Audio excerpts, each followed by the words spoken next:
जी हाँ, ये रिश्ता क्या कहलाता है कि आने वाले लेटेस्ट ट्रैक में कहानी एक बेहद इमोशनल और दिल को छू लेने वाला मोड़ लेने वाली है, जहाँ एक तरफ रिश्तों की कसौटी पर भरोसा और हिम्मत की परीक्षा हो रही है, वहीं दूसरी तरफ सच और झूठ के बीच की लड़ाई और भी गहरी होती जा रही है। कहानी में हम देखेंगे कि अभीरा पूरी तरह से टूट चुकी है।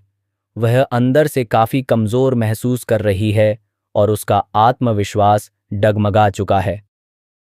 उसे बार बार यही लग रहा है कि वह मायरा का केस नहीं जीत पाएगी। उसके मन में डर बैठ गया है कि कहीं उसकी वजह से मायरा को इंसाफ ना मिल पाए। सिर्फ इतना ही नहीं, अभीरा खुद को दोष देने लगती है।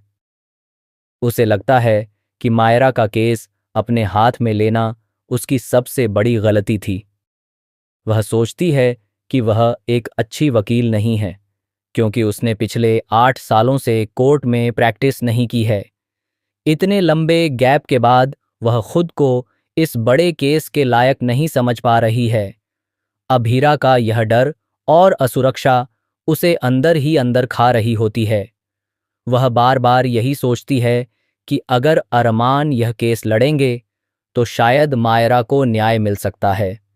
इसी सोच के चलते वह मन ही मन यह फैसला कर लेती है कि यह केस अरमान को दे देना ही सही रहेगा।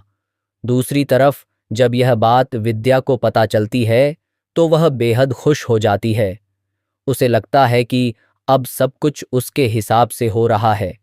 अरमान का केस लड़ना मतलब जीत लगभग तय है, और यही बात विद्या के चेहरे पर साफ झलकती है। लेकिन कहानी में असली मोड़ तब आता है जब दादीसा इन सब बातों को सुन लेती हैं। दादीसा, जो हमेशा सच और न्याय के साथ खड़ी रहती हैं, इस फैसले से बिल्कुल खुश नहीं होती। उन्हें समझ आ जाता है कि यहाँ सिर्फ केस जीतने की बात नहीं है, बल्कि एक माँ के भरोसे और सच की लड़ाई दांव पर लगी हुई है। इसके बाद दादीसा बिना देर किए सीधे अरमान के पास पहुंचती हैं।